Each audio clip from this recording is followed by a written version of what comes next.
नमस्कार फ्रेंड्स, मेरा नाम है कृष्णा उधियाल और आज के इस इन्फॉर्मेटिव वीडियो में हम बात करने वाले हैं 4 विषयों के ऊपर में। अभी मार्केट में आपने बहुत सारी खबरें सुनी होगी, उसके ऊपर में अभी मेरा एक वीडियो भी आपने देखा होगा डीएनए के माध्यम से, जिसमें मैं भी इंश्योरेंस एडवाइजर्स के फेवर में बात करने के लिए सामने आ रहा हूँ।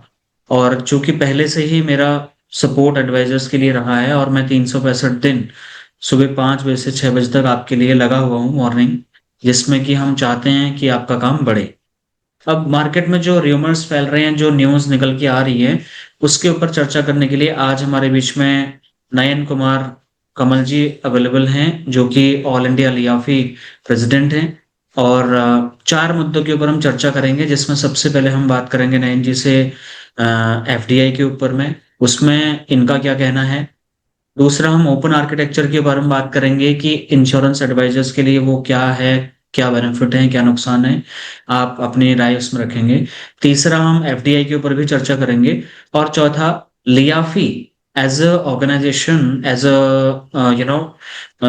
इंश्योरेंस एडवाइजर के लिए फेवरेबल कंडीशंस कंपनी में रहे, आईआरडीएआई से वो बातें मनवाई जाए, गवर्नमेंट से वो बातें मनवाई जाए, इसके लिए क्या काम कर रही है, इसके बारे में चर्चा करेंगे। आपका बहुत बहुत स्वागत है नयन जी। थैंक यू भैया। जी तो सर, सबसे पहले मैं जानना चाहूंगा कि इस टाइम पर जो मार्केट में न्यूज निकल के आ रही हैं ओपन आर्किटेक्चर को लेकर के, एफडीआई को लेकर के, इस पर आप क्या करेंगे सर, इस पर आपका क्या स्टैंड है? अभी जो एफडीआई इंश्योरेंस बिल में जो 100% किया गया है, तो इसके पहले भी 2-3 टर्म बढ़ाया गया है, 74% तक लाया गया। लेकिन भारत सरकार से और आईआरडीए से मेरा एक निवेदन था, इस पर हम 1-2 दिन बात भी किए थे कि जो आप इतना दिन 25 साल के दौरान जो 74% एफडीआई बढ़ा दिए इंश्योरेंस अमेंडमेंट बिल के तहत, तो क्या आप जिस उद्देश्य से भारत में लाना चाह रहे हैं एफडीआई कि सभी भारत के नागरिक का इंश्योरेंस हो, तो आप 2000 से लगातार 2025 में 25 साल गुजरा, 3 बार अमेंडमेंट हुआ, क्या उस पर कभी एक कोई कमेटी बना करके सर्वे किया गया क्या कि 25 साल में 74% में अभी तक जितने भी विदेशी निवेश हुआ, भारत में जो हम लोग अपेक्षा रखते हैं कि हमारे नागरिक का भला हो, हमारे देश का भला हो, उस पर एक सर्वे करना चाहिए, उस पर एक कमेटी बनना चाहिए, उस पर एक आयोग बनना चाहिए। यदि लगे कि हाँ 75% 74% तक देने में बहुत ही अच्छा सफलता मिला, तो आप 100% दे दीजिए, जितना आपको देना है दे दीजिए। लेकिन यह होना चाहिए कि क्या सही हो रहा है, क्या आप कंपटीशन मार्केट में लाना चाह रहे हैं, तो क्या इसका सफलता हुआ, क्या आप कह रहे हैं कि ग्रामीण क्षेत्रों में हर एक पॉलिसी, हर एक पैकेट में पॉलिसी होना चाहिए, क्या 25 साल में 74% देने के बाद कितना सफलता मिला, इसको पार्लियामेंट हाउस में बताना चाहिए, जनता के बीच में बताना चाहिए, सरकार को और आईआरडीए। उसके बाद नेक्स्ट पूरा जनता से समर्थन लेकर के और इसमें 100% करना चाहिए, ये मेरा सुझाव है। और इसमें सरकार को अमल करना चाहिए, बगैर जांच परख के किए हुए, बगैर जनता को विश्वास में लिए हुए, बगैर और अच्छे विद्वान लोगों का सलाह लिए हुए 100% जो एफडीआई आया है, ये आगे चल के नुकसान हो रहा है अपने देश में। एफडीआई आने से जो विकास होना चाहिए इंश्योरेंस सेक्टर में या अदर सेक्टर में, तो इंश्योरेंस सेक्टर में क्या पूंजी लेकर के विदेशी कंपनी आ रही है, कितने लोगों को रोजगार दे रही है, हमारा ही देश का पैसा, हमारा ही जनता का पैसा, हमारा ही देश के अभिकर्ता को बगैर ट्रेनिंग दिए हुए, बगैर उनको बढ़िया से पढ़ाए लिखाए आप मार्केट में उतारिएगा तो कैसे काम चलेगा। तो 74% का सर्वे होना चाहिए, उसके बाद आपका 100% होना चाहिए। इसके लिए पार्लियामेंट्री कमेटी के द्वारा बने या कोई भी समिति के द्वारा इसका समीक्षा हो, तभी इसको पास करना चाहिए। गवर्नमेंट का कहना सर ये है कि इससे देश में रोजगार बढ़ेगा, पेनिट्रेशन जो है, जो कम हो गया वो बढ़ेगा, कंपटीशन लेके आना चाहते हैं मार्केट में। और आफ्टर ऑल 100% एफडीआई के माध्यम से विदेशी कंपनियां 100% कंट्रोल के साथ आकर के कॉम्पिटिटिव प्लान्स लेके आएंगी, तो पेनिट्रेशन को बढ़ाने में हेल्प होगी। आपको क्या लगता है कि वो इस मकसद में इंडिया कामयाब हो पाएगा, जिस मकसद के हिसाब से गवर्नमेंट इसको देख रही है? अभी जो पेनिट्रेशन की बात होता है, इसका हम लोग पूरा समर्थन करते हैं कि हर घर में इंश्योरेंस हो, चाहे कंपनी जो भी हो, हम LIC के साथ हैं, LIC के अभिकर्ता के रूप में काम करते हैं, उसका संगठन अभिकर्ताओं के हित में देखते हैं। तो हम चाहते हैं कि जितना सरकार इस मामला में ध्यान दे रही है, उतना LIC अभिकर्ताओं के ऊपर ध्यान देना चाहिए। LIC अभिकर्ताओं को मूलभूत सुविधा उतना मिलना चाहिए ताकि हर घर में जाड़ा, गर्मी, बरसात में हमारा अभिकर्ता रात दिन काम करते हैं। आज ना तो हमारे अभिकर्ताओं को पेंशन की व्यवस्था है, ना ग्रेच्युटी की व्यवस्था है, ना पूरा मेडिक्लेम की व्यवस्था है।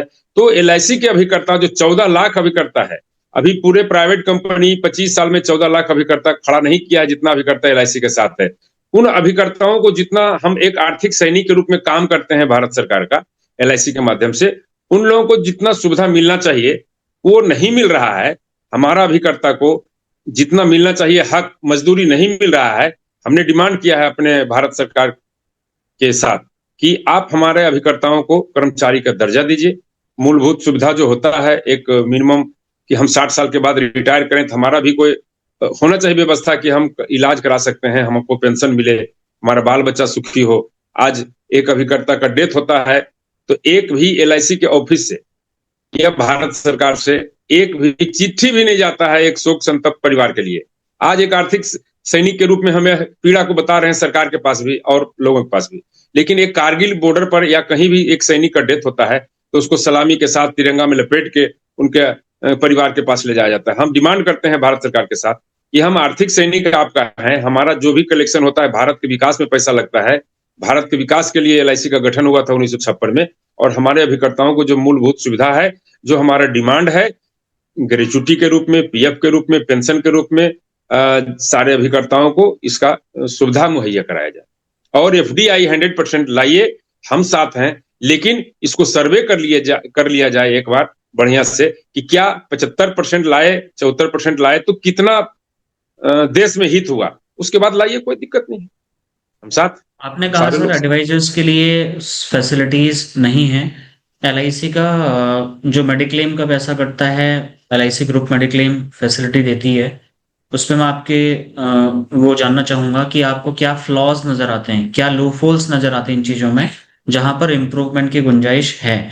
For example mediclaim, LIC mediclaim देती है, क्लब मेंबरशिप फैसिलिटीज LIC में है, एडवाइजर को आगे प्रमोशन के लिए VM क्लब से लेकर के एलीट क्लब तक LIC ने बनाए हुए हैं।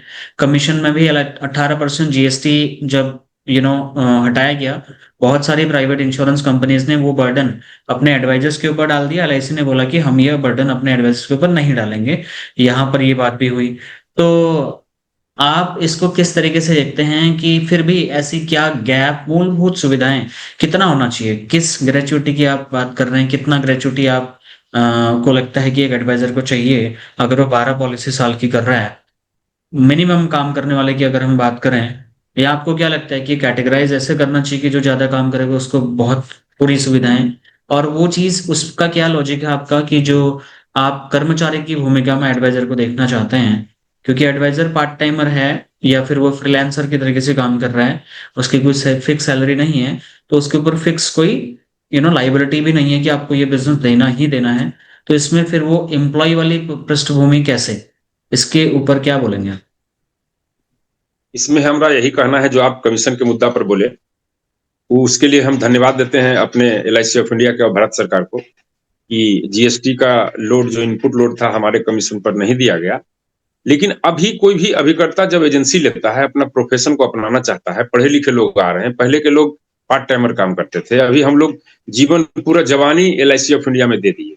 23 साल की उम्र से हमारे जैसे हजारों लाखों लोग हैं जो काम कर रहे हैं। आज हमारा उम्र 55 हो गया, यदि हम 60 हो जाएंगे तो हमारे पास कुछ पेंशन की व्यवस्था नहीं। ग्रेच्युटी आज हाईएस्ट इतना दिन से रिक्वेस्ट करते करते 5 लाख तक गया है, लेकिन उसका कमीशन का मापदंड है, उसके अनुसार 5% भी लोगों को कमीशन नहीं मिलता है 5 लाख। लेकिन मेरा कहना है कि अभी जो हम अभिकर्ता काम करते हैं, कोई भी कर्मचारी काम करता है, चाहे सरकारी कर्मचारी हो, LIC में काम करता है, तो उसका हम सुविधा नहीं मांग रहे हैं। लेकिन हम जो काम कर रहे हैं, हम रात दिन जाड़ा गर्मी से निकलते हैं मार्केट में, लेकिन जो LIC ऑफिस में काम करते हैं उनको मील कूपन मिलता है, जो फील्ड में काम करता है उसको मील कूपन नहीं मिलता है। हम किसी को मिलता है उसके लिए हमको कुछ एतराज नहीं है, लेकिन हम अभिकर्ताओं का भी कुछ न कुछ मिलना चाहिए। आज यदि बीमार पड़ गया, क्लब मेंबर नहीं है, तो उसका एक मेडिक्लेम नहीं है कृष्णा भैया, तो क्या अभिकर्ता का तबीयत खराब नहीं होता है, उसका परिवार का तबीयत खराब नहीं होता है? तो हमारा जो मूलभूत डिमांड है आज, हमारे लोकप्रिय प्रधानमंत्री हमारे देश के नागरिक को आयुष्मान भारत के तर्ज पर सभी नागरिक को 5 लाख का और उससे अधिक का सीनियर सिटीजन को देते हैं मेडिक्लेम क्लेम की सुविधा। हम चाहते हैं कि हमारे अभिकर्ताओं का भी इसी तर्ज पर, चूंकि हम आर्थिक सैनिक हैं भारत सरकार का, तो हम सभी अभिकर्ताओं को पूरे परिवार सहित आयुष्मान भारत के तर्ज पर मेडिक्लेम की सुविधा मिलना चाहिए। हमारे बुढ़ापा में कुछ सहारा ऐसा हो। भारत सरकार का उदारवादी नीति इतना अच्छा है कि सभी लोगों को, चाहे किसान हो, चाहे विकलांग हो, विधवा हो, हर कैटेगरी के लोगों को पेंशन का सुविधा है। हम चाहते हैं कि हम आपके साथ रात दिन काम करते हैं, जाड़ा गर्मी बरसात में भी, -डिग्री में और 56 डिग्री में भी, तो हमारे अभिकर्ताओं को कुछ पेंशन का सुविधा होना चाहिए। आदरणीय प्रधानमंत्री से और IRDA से हमारा दरखास्त है। हम बुढ़ापा में जब हम 60 साल के बाद हो जाएं, तो हमको तो कोई पीएफ की व्यवस्था नहीं है। कुछ ऐसा व्यवस्था हो कि जब हम लोग का काम करने का उम्र समाप्त हो जाए, हम लोग का ऐसा नहीं कि रिटायरमेंट का एज है, हमारा शरीर चलेगा तो 60, 65, 70, 80 साल तक LIC में सेवा दे रहे हैं हमारे अभिकर्ता भाई, और देते रहेंगे। तो इन सभी बिंदु पर ध्यान दिया जाए।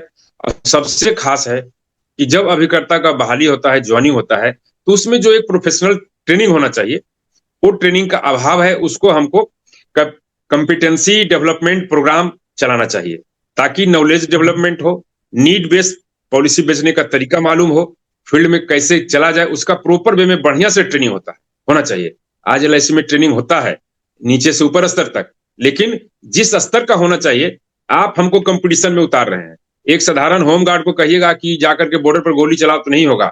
वहां का BSF है, एयरफोर्स है, उस तरह का ट्रेनिंग हमको होना चाहिए कि आज प्राइवेट कंपनी के लोग के साथ हमको टक्कर देना है, कल विदेशी कंपनी के लोगों के साथ टक्कर देना है। तो LIC में बहुत बदलाव की जरूरत है। इसका पूरा का पूरा मालिक भारत सरकार है, LIC के लोग हैं। तो इस पर हम आपके माध्यम से चाहते हैं कि हमारे अभिकर्ताओं को इतना अच्छा सुविधा मिले, ट्रेनिंग मिले, इनका मजदूरी में कटौती नहीं हो, और इनका जो मजदूरी जरूरी है, वो जो डिमांड आपसे किए हैं, वो हम लोगों को मिलना चाहिए।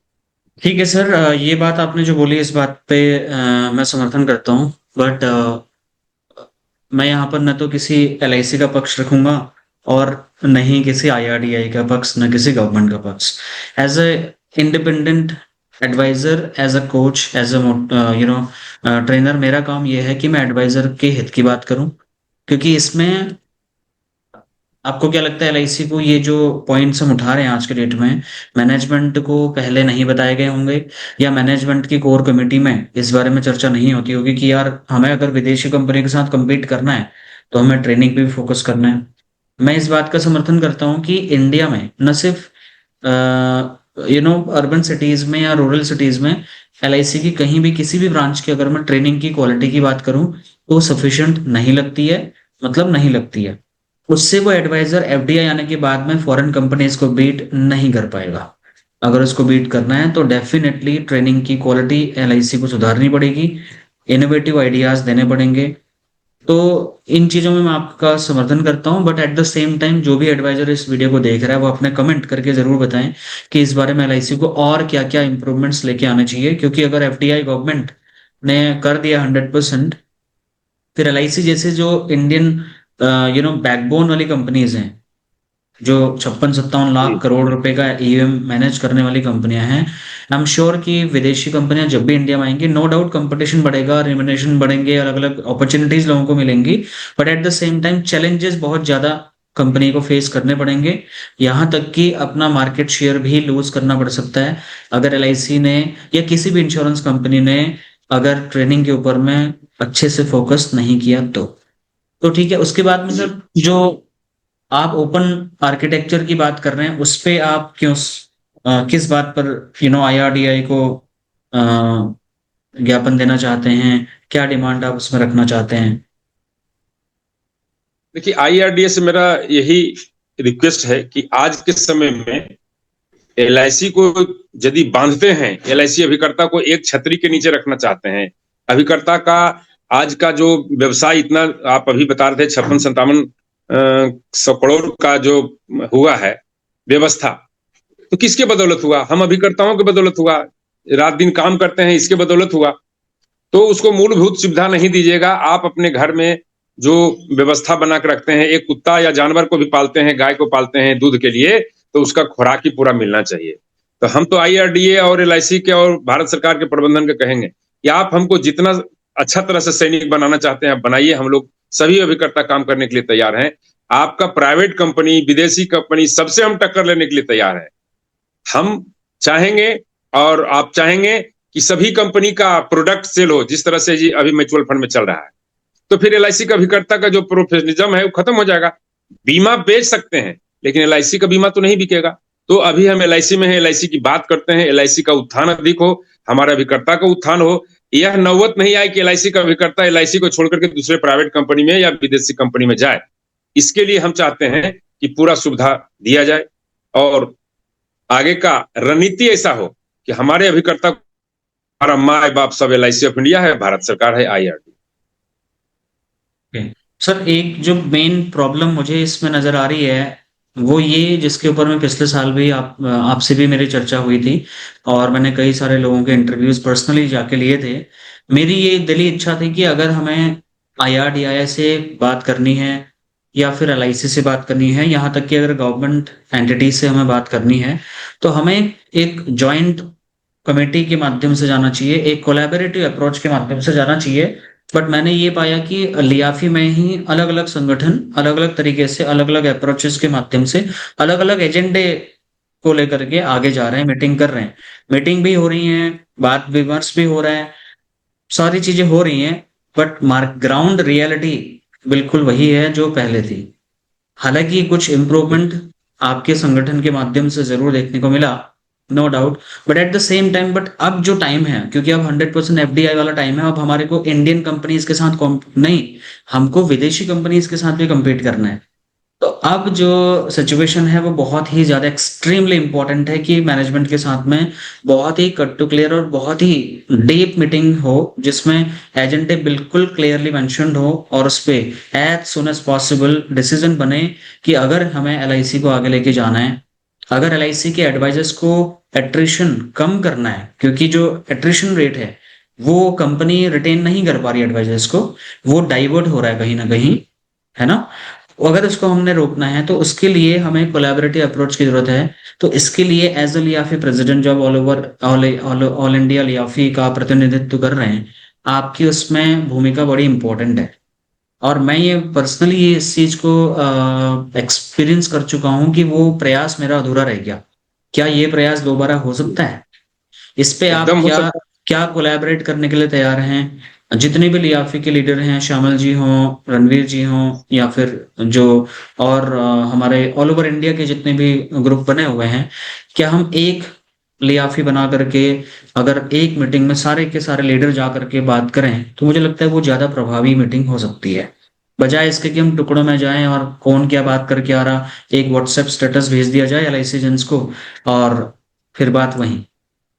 तो उसमें मैं बड़ा डिसअपॉइंट हुआ last year, to be honestly. मेरी जिन जिन से बात हुई उसके बाद में जब मैंने दोबारा इसको करना चाहा, तो वहां से जो रिस्पॉन्सेज आए, मैं सरप्राइज था। इवन मेरे तरह हजारों LIC एडवाइजर इस बात से कंफ्यूज हैं कि उनकी यूनियन कौन सी है, उस यूनियन का लीडर कौन है, वो कौन उसको प्रतिनिधित्व करता है और उसका दायरा कहाँ तक है। तो मैं चाहता हूँ कि जियोग्राफिकल कंडीशंस हटाई जाएं, तब जाकर के एक, क्योंकि जब हमारा देश आजाद हुआ था तब भी आपने लेफ्ट और राइट विंग को देखा होगा सर, है ना। जी। लेफ्ट विंग अपने तरीके से कर रहा था, राइट विंग अपने तरीके से कर रहा था, but at the same time आजादी तो मिली, बट हमें 250 साल लगे। हम्म। और आज अगर हमें फाइनेंशियल इंडिपेंडेंस चाहिए, हमें अच्छी ग्रेजुएटी चाहिए, हमें अच्छे बेनिफिट्स चाहिए, हमें अच्छे चीजें चाहिए, फैसिलिटी चाहिए गवर्नमेंट से एज LIC एजेंट, तो डेफिनेटली हमें कोलैबोरेटिव अप्रोच की जरूरत है। इस पे आप क्या आप करना चाह रहे हैं, या क्या आपकी तरफ से इसमें कंट्रीब्यूशन होने वाला है? बहुत अच्छा आप प्रश्न किए कृष्णा भैया। इसमें क्या है कि हमारा संगठन ऑल इंडिया लियाफी राष्ट्रीय स्तर का संगठन है। पूरे भारत में अभिकर्ताओं का प्रतिनिधित्व करने वाला एकमात्र संगठन है जो राष्ट्रीय स्तर का संगठन है। और कई संगठन है जिसका आप नाम बताए, सारे लीडर का और संगठन का भी। हम चाहते हैं और आप चाह रहे हैं कि हम सब मिलकर के यदि कॉमन मिनिमम प्रोग्राम बनाएं और उसको प्रबंधन के पास, IRDA के पास, भारत सरकार के पास यदि जाना हो, पत्र के माध्यम से, डेलीगेट्स के माध्यम से, सब जगह हम लोग तैयार हैं। अभिकर्ता हित के लिए हर कदम उठाने के तैयार हैं। आप इसमें नेतृत्व कीजिए, आप इसमें सलाह दीजिए, आप लोगों के साथ कोऑर्डिनेट करिए। हमारे तरफ से एकदम फुल ग्रीन सिग्नल है कि ऑल इंडिया लियाफी अभिकर्ता हित के लिए रात दिन प्रयास करते रहती है और करेगी। अभी हमारा अगला कदम है जो 23 और 24 जनवरी को ऑल इंडिया लियाफी का पुरी में महासम्मेलन है, तो उसके लिए भी तैयारी चल रहा है सब जगह। अभिकर्ताओं के बीच में जा रहे हैं, प्रचार प्रसार कर रहे हैं, लोग आ रहे हैं, बहुत ही उत्साह के साथ लोग आ रहे हैं। तो इसी बीच में यदि आपका यह दौरा, यह विचार जो आया है कि सभी को ज्वाइंट फोरम पर रखा जाए, इकट्ठा किया जाए और अपना डिमांड को अच्छा से रखा जाए, तो हम स्वागत जो कदम कहते हैं कि आपने अच्छा बात बोले हैं और नया साल में नया तरीके से इसको हम लोग खड़ा करें। अभी से प्रयास करेंगे, दिसंबर 15-20 दिन बच रहा है, 15 दिन है, 14 दिन प्रयास करेंगे तो नया साल में अच्छा एक रिजल्ट आएगा। चाहे प्रबंधन के पास जाना हो, चाहे आईआरडी के पास जाना हो, चाहे भारत सरकार के पास जाना, इसके लिए आप पहल कीजिए। तो मेन हमारा चीज पूरा यही है कि हम समर्थन है और अपने लियाफी आपस का में, पूरा समर्थन। हमारे आपस में जो भी गिले शिकवे हैं लियाफी के रीजनल लीडर्स के बीच में, उसको थोड़ा सा साइड करके अगर देखा जाए, क्योंकि अब ना वो टाइम नहीं रहा कि जब आपके पास एज ए लीडर्स टाइम है कि हम इसी तरीके से चलते रहेंगे और हमारा क्षेत्र ये है, आपका क्षेत्र ये है, आप वहां के एडवाइजर्स की भलाई करो, हम यहाँ के एडवाइजर्स की भलाई देखते हैं। आफ्टर ऑल हम लियाफी की बात कर रहे हैं और सभी लियाफी का ही नाम ले रहे हैं, ठीक है। बिल्कुल दूसरा, हम सारे एलआईसी एजेंट्स की बात कर रहे हैं, मतलब बिल्कुल हम 14 लाख एलआईसी एजेंट्स को रिप्रेजेंट कर रहे हैं। तो उसमें मुझे लगता है कि इस पे जो आपका अभी जी जो मीटिंग होने वाला है पूरी जगन्नाथपुरी में, इस पे मैं कोई आपको सलाह देने वाला नहीं हूँ बाय द जी way, but as a adviser, as a LIC agent मेरी ये दिली इच्छा है। एज अ कोच भी मैं ये बात नहीं कर रहा, मैं एज अ एलआईसी एजेंट ये बात समझ रहा हूँ इस चीज को। और मेरे साथ में पिछले साल की जो वीडियोस थी, क्योंकि जब उनका कोई मतलब नहीं निकला तो हमने सारी की सारी वीडियो मुझे ना चाहते हुए डिलीट करनी पड़ी, क्योंकि मैं उसके निष्कर्ष तक पहुंचा ही नहीं। अगर आप चाहें तो हम इन सारी वीडियोस को दोबारा से डालें और उन लीडर्स को दोबारा इनवाइट करें इस प्लेटफॉर्म पर, जहां पर एक जॉइंट ग्रुप मीटिंग या फिर प्राइवेट जॉइंट मीटिंग करनी है, तो वो भी मैं उसके लिए अग्री हूँ। एक ऐसा माहौल तैयार हो सकता है जहां पर प्रॉपर एक यूनाइट होकर के अगर इस बात को लेके जाएं, तो डेफिनेटली मुझे लगता है कि उस पर ज्यादा रिजल्ट मिल सकता है। और आपकी जो अगली अपॉर्चुनिटी आ रही है इस मीटिंग में, as a all India LIAFI leader, आपको ये जरूर करना चाहिए कि सारे लीडर्स को आप कांटेक्ट करिए।